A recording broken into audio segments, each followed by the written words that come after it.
Assalamualaikum warahmatullahi wabarakatuh.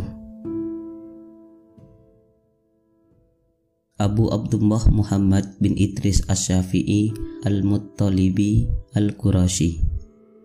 Ya, itulah nama lengkap Imam Syafi'i. Seperti yang kita ketahui bahwa mayoritas orang Indonesia bermazhab Syafi'i.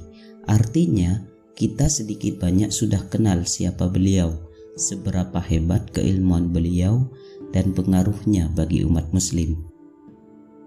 Nah, berikut ini merupakan nasihat-nasihat bijak Imam Syafi'i yang berisi tentang renungan, motivasi, dan introspeksi diri.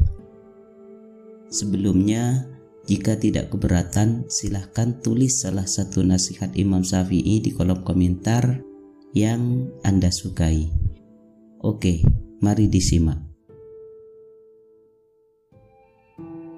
Jika kamu tidak tahan terhadap lelahnya belajar, maka kamu akan menanggung perihnya kebodohan. Banyak orang yang mengatakan mencintai wanita itu sangat menyiksa. Tapi sebenarnya yang sangat menyiksa itu adalah mencintai orang yang tidak mencintaimu. Ilmu itu seperti air. Jika tidak bergerak, maka ia akan menjadi keruh lalu membusuk. Mintalah bantuan kepada diam jika ingin bicara. Mintalah bantuan kepada nalar jika ingin mengambil keputusan. Bagian dari bencana itu ketika engkau mencintai, sementara orang yang kau cintai tidak mencintaimu. Aku mampu berargumentasi dengan 10 orang berilmu, tapi aku akan kalah pada satu orang yang bodoh karena ia tidak tahu akan landasan ilmu. Siapa yang memberi nasihat saudaranya di tempat yang sunyi, maka ia telah melakukan perbaikan pada dirinya. Dan siapa yang memberi nasihat saudaranya di tempat keramaian, sesungguhnya ia membuka aib dan mengkhianatinya. Barang siapa mengaku dapat menggabungkan dua cinta dalam hatinya, yaitu cinta dunia sekaligus cinta Allah, maka dia telah berdusta. Ilmu itu bukan yang dihafal, tetapi yang memberi manfaat.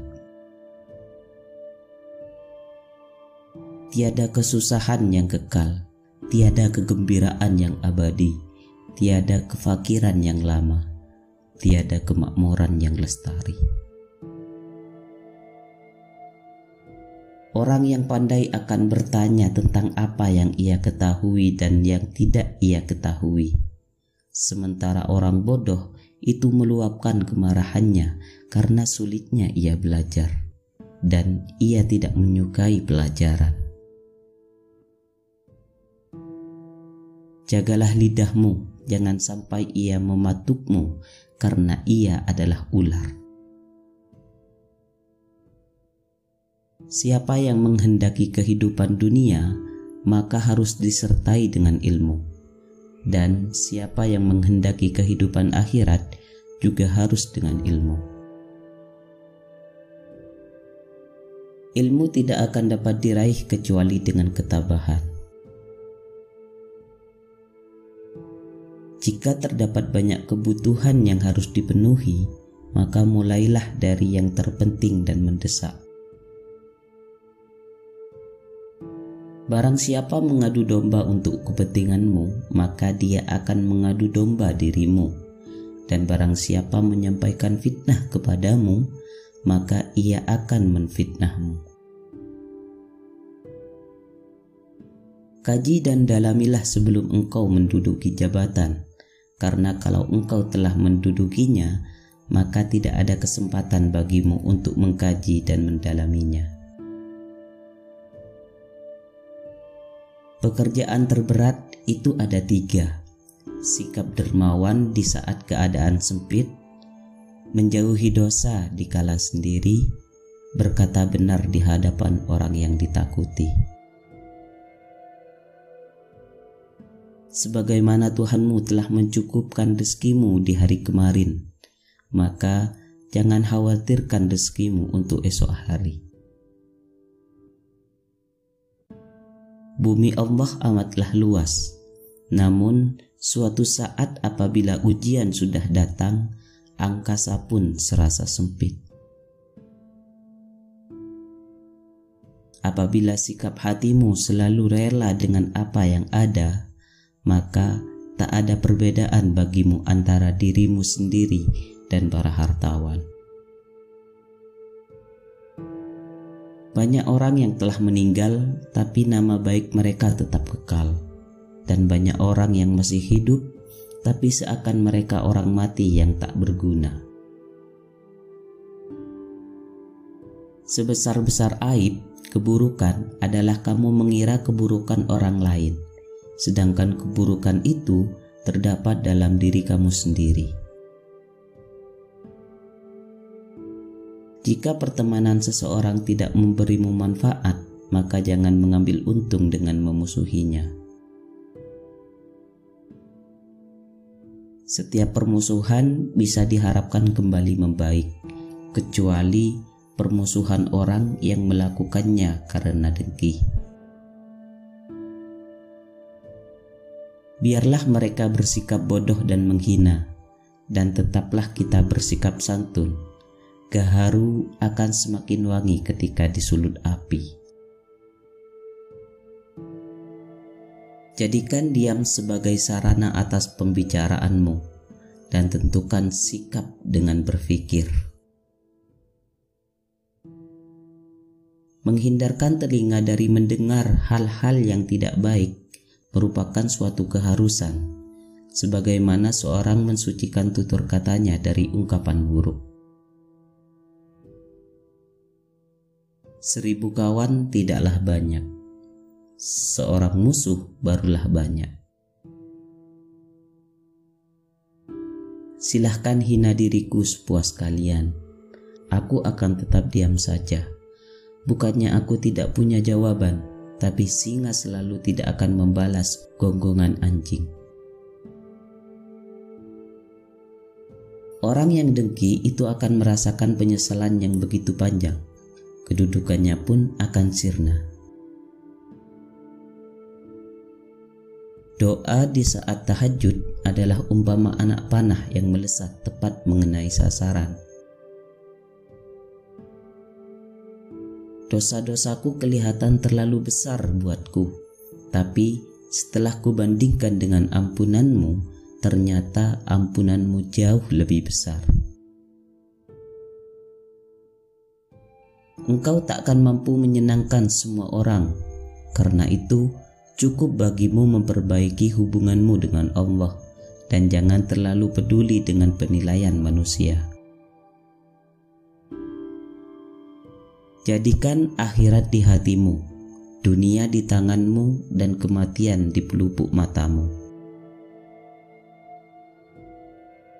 Jangan mencintai orang yang tidak mencintai Allah. Kalau dia berani meninggalkan Allah, apalagi meninggalkan kamu.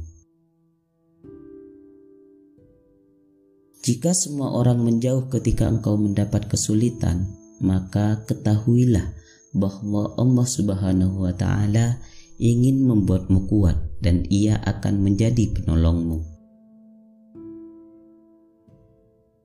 Sebaik-baik harta simpanan adalah takwa, dan sejelek-jeleknya adalah sikap permusuhan. Siapa yang menginginkan husnul khotimah di penghujung umurnya, hendaknya ia berprasangka baik kepada manusia. Bila cintamu telah nyata padaku, aku tak peduli musibah apapun yang menimpaku.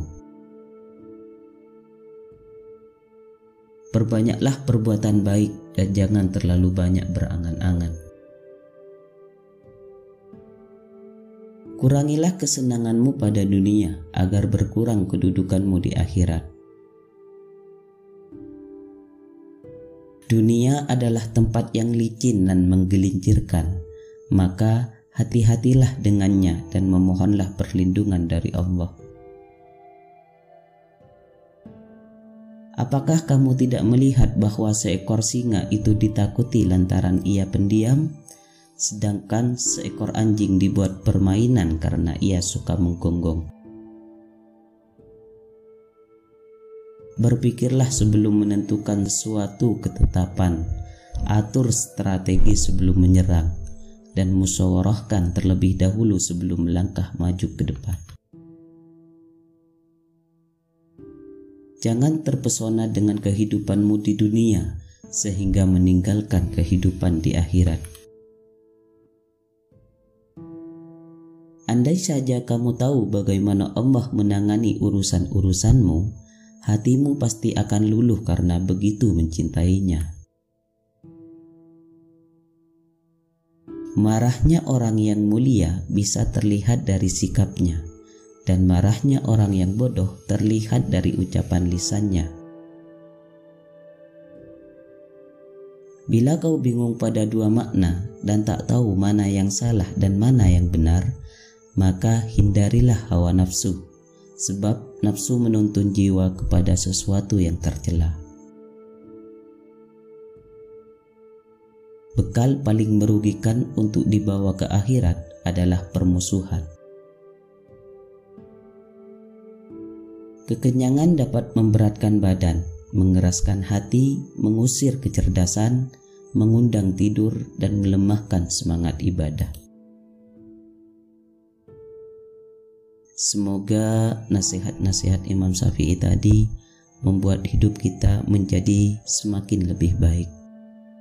Kurang lebihnya mohon maaf. Wassalamualaikum warahmatullahi wabarakatuh.